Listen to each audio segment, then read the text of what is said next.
Hello, this is Let's Play Historian, and we're going to start playing Strategic Command, Blue and Gray, American Civil War. So I'm going to play as the Confederates, because I like the challenge. I in no way, of course, endorse the political or social or any of the goals of the Confederacy. I think America would be a lot worse off had they won. I can get into why later. But that out of the way. Let's go ahead and play. I'm gonna play. I usually would play these games, the ones I've played before and have a lot of experience with. I'd play them on expert, but because I'm still somewhat new to this, I'm gonna play it on intermediate for now until I get more used to the mechanics of this specific game.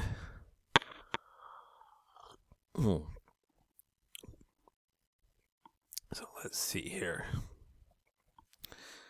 Wait for this to open. I think I have too many other all right, here we go. Now, all right, Confederates bombard Fort Sumter. Welcome, Mr. President, to the. No. I'll work on my accent a bit. At present, many of the border states have not yet joined the war. Virginia, Arkansas, Tennessee, and North Carolina are certain to join the Confederacy in coming terms.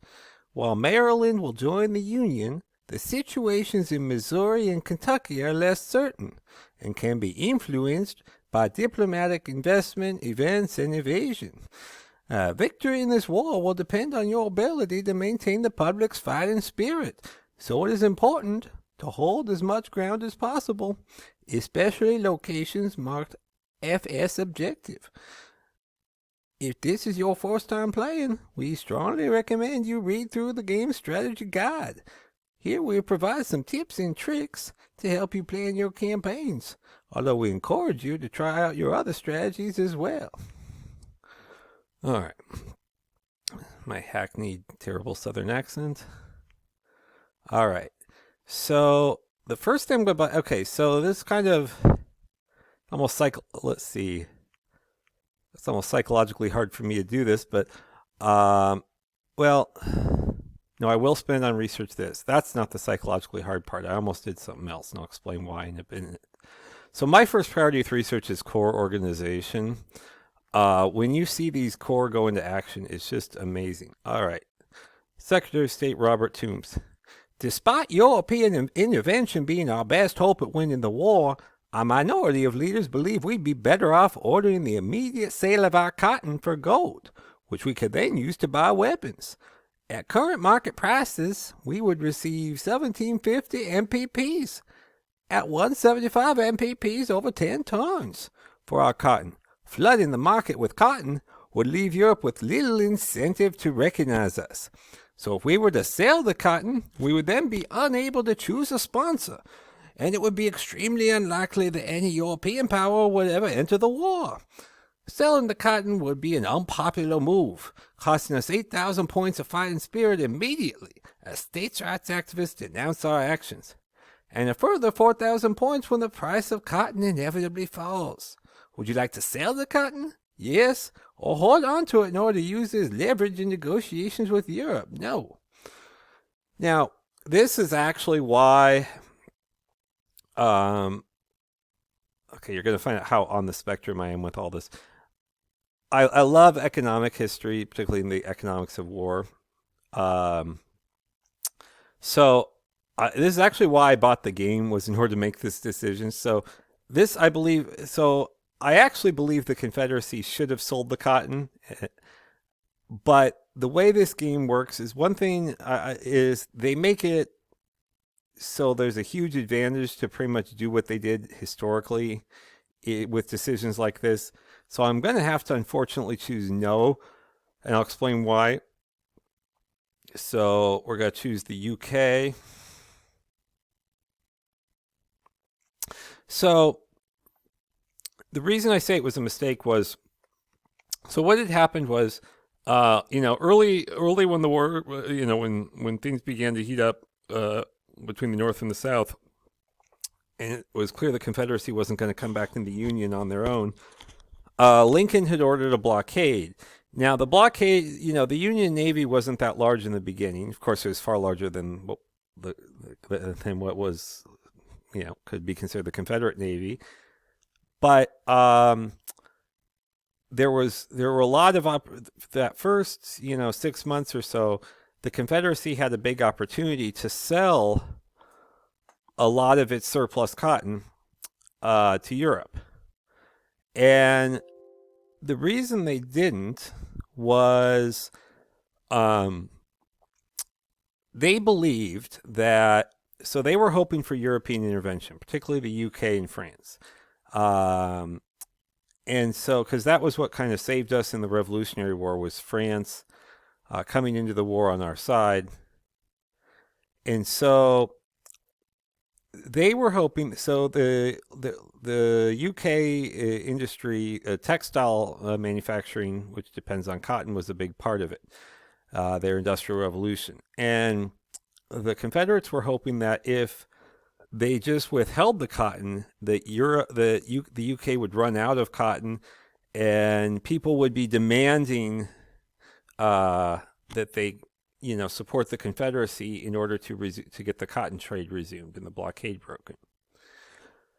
So, but this was wrong on a lot of fronts because, first of all, the Confederates had a bumper crop of cotton the last season, the year before, and so European warehouses were already bulging with cotton to begin with.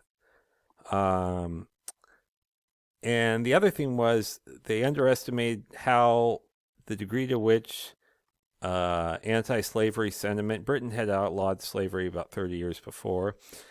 Uh, would trump even economic concerns among a lot of among as far as British public opinion was concerned. And so, they were more. And what's more, hold on. What's more, they were, I'll let you read this while I'm yapping, if you want. What's more, they were, the Confederacy was a government sort of by and for the planter elite, and so they didn't actually have a lot of taxes, or so therefore there really wasn't. This was like one of their only chances to really have a sound financial backing. If they had sold this cotton, it would have given them the means to procure a lot more weapons early in the war. It also would have provided a more sound financial backing for the Confederate money. So there would not have been the hyperinflation which later wrecked the Southern economy. And another thing was, this also was very damaging to the economy of the South later on because, let's see, so place these brigades. It's very damaging to the economy of the South later on because the South was like more than 50% of all United States exports before the Civil War. That was cotton. Cotton was over 50% of all of our exports. We were like the Saudi Arabia of cotton. And there were other sources of cotton, but the South was considered, for various reasons, the most economical place to buy cotton from. All right, so what I'm going to do, this kind of breaks my heart to do this because I usually like to max out my research as soon as possible when I play these. But I found that the strategy that's most effective is to quickly mass for an attack somewhere where you can bring the bulk of his forces into battle early on and defeat them. And the best place for that, it looks like, is in Northern Virginia and Maryland. So I can't spend as much on research early on because this decisive battle is going to be everything. So I really got to do things that are going to right now influence, well, not literally now, but in the next few months influence the outcome. Let's see, how much will I have left if I do that?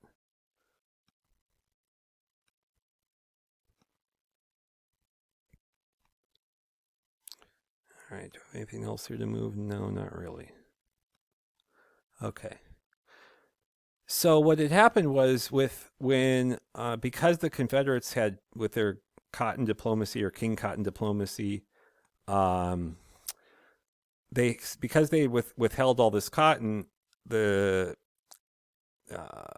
cotton importing nations started looking to other sources, such as India, which was a part of the British Empire at the time, and also Egypt, places that hadn't really been considered as much as because they were considered to be not as economical. And it turned out that cotton could economically be produced there. And the reason they found out was because of this sort of reverse embargo. So when the South, so after the Civil War, when the Southerners started producing and shipping and exporting cotton again, they didn't receive the kind of prices they used to before the Civil War because of this. Um, and that would have been the case had if the Confederates won using this policy, that also would have been a hindrance to their economic development had they pursued such a policy. But this game really makes it so I love strategic command games; they're amazing. But if I had one complaint, it'd be there's a lot of historical determinism in that. They kind of give you a lot of incentives to go the same general route they went in history. So, yeah, you get a large cash bonus if you say yes, but the problem is they give you about the same amount of money or more later, and they give you an unrealistically large morale hit.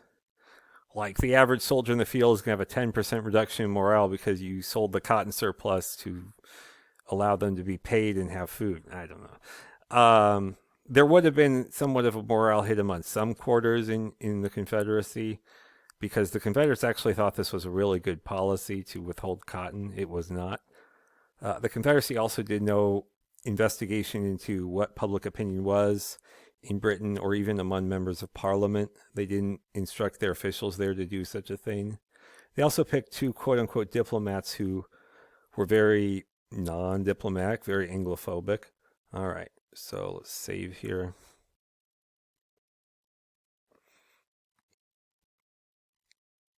Let's see.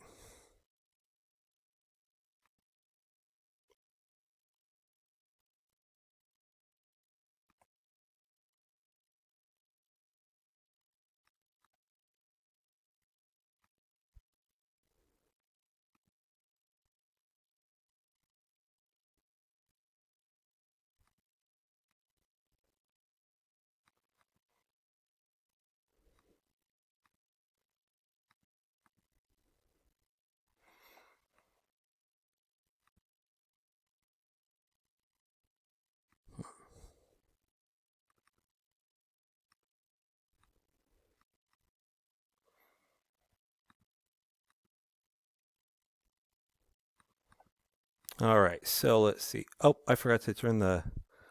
Let me turn the sound on here.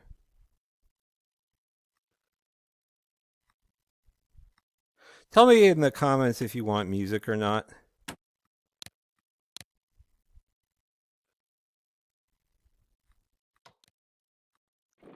Let me turn it down slightly.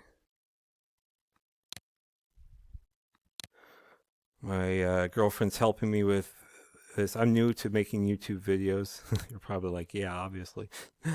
But she's actually my girlfriend's actually monetized. Yeah, I know some smartasses out there saying, yeah, wouldn't she have to be? No, no, no. But she has like 3,000 over 3,000 followers and her channel's monetized. So she was telling me like I should pause for the sound effects. So I gotta try to remember to do that or turn them down more.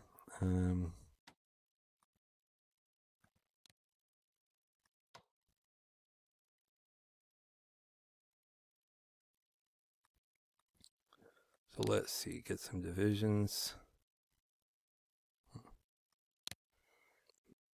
All right, Anderson.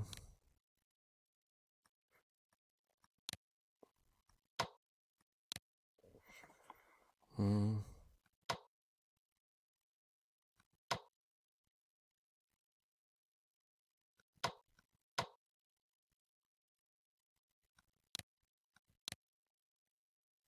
I don't know. One's as good as the next. I'm just being kind of OCD about this.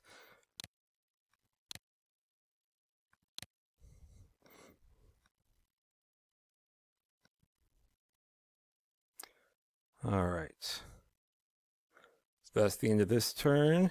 All right, so that's the end of part 1 of this video. Thank you all very much for joining, and I'll see you in part 2.